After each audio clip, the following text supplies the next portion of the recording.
Kama Bwana aishivyo, haya ndiyo Mungu alionituma nije nizungumze katika nchi ya Tanzania, na Mungu ameniagiza niyaseme haya kwamba makanisa yaliyofungwa yanahitajika yafunguliwe ndani ya siku 7 kuanzia sasa. Makanisa yaliyofungwa yanahitajika yafunguliwe ndani ya siku 7.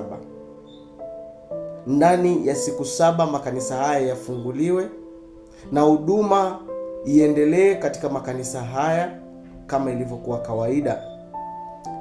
Pia Mungu ameniagiza kusema haya kwamba makanisa haya kama hayatafunguliwa, basi kwa kuwa yeye ndiye Mungu anayetawala mbingu na dunia, na wala hakuna wa kushindana naye wala wa kulinganishwa naye, wala hafananishwi na yoyote, naye ndiye mwanzilishi wa kila kitu, basi atafunga kila kilicho baraka katika nchi hii. Kila chenye kuleta faida na manufaa katika nchi hii kitafungwa. Akanichukua akanipeleka kunionyesha jinsi nchi itakavyokuwa na itakavyoharibika kama makanisa haya hayatafunguliwa. Nchi alivyonionyesha ilikuwa imeharibika, mito imekauka, njaa kali, jua likiwaka, hakuna mvua na hakuna yoyote atakayeomba mvua ikashuka. Tutafungiwa kuingia katika nchi za jirani, tutabaki wakiwa katika nchi yetu. Maasi yatazidi na yataongezeka maradufu. Kisha Mungu akanirudisha kuniambia tena, kama makanisa haya hayatafunguliwa ndani ya siku 7, pigo hili litadumu milele.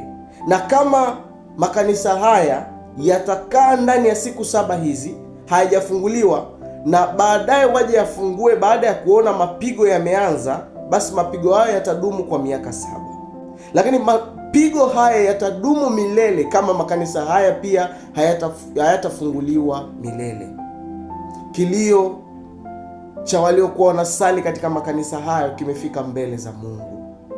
Machozi ya waliokuwa wakisali katika makanisa hayo, machozi yao yamefika mbele za Mungu.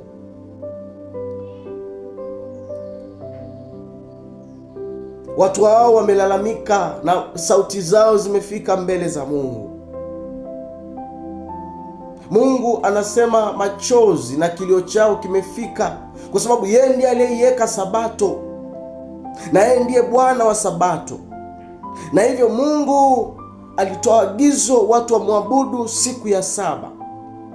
Na ikiwa kuna yeyote anayepingana ama kuzuia watu wasimwabudu yeye siku ya 7, basi hilo ni chukizo kubwa mbele zake, maana ni amekiukwa kwa taratibu ambazo aliziweka Mungu kuanzia dunia kuumbwa. Mungu anasema amefanya kazi ya kuiandaa ulimwengu ndani ya siku 6, na siku ya 7 Mungu alistarehe. Ikiwa Mungu alistarehe hiyo siku ya 7, ni siku ambayo watakatifu wote na binadamu wote tunapaswa kuikumbuka siku hiyo na kumwabudu Mungu na kumtukuza Mungu. Naiomba nchi ya Tanzania, watumishi na waumini wote tuliopo makanisani, ambapo bado tunaendelea kwenda kwenye makanisa, na sio tu wa Kristo bali dini zote tuungane, kwa sababu Mungu tunayemwabudu ni Mungu mmoja. Tunatofautishwa njia za kumwendea tu, lakini wote tunamwabudu Mungu mmoja. Na ikiwa Mungu ni mmoja, basi tuungane kuomba rehema katika nchi yetu. Tuombe jambo hili litendeke kwa hekima kwa viongozi wetu kwa ajili ya kuweza kuyafungua makanisa haya, ili haya majanga yasikute nchi yetu. Tunaipenda nchi yetu, tuiombee nchi yetu. Wewe uliyechaguliwa kuwa mtumishi, kwa kiongozi, kulijua neno, kumjua Mungu, kufahamu njia ya Mungu na utakatifu wa haki, basi simama katika kufanya sala ama kuomba dua kwa ajili ya rehema, Mungu airehemu nchi ya Tanzania.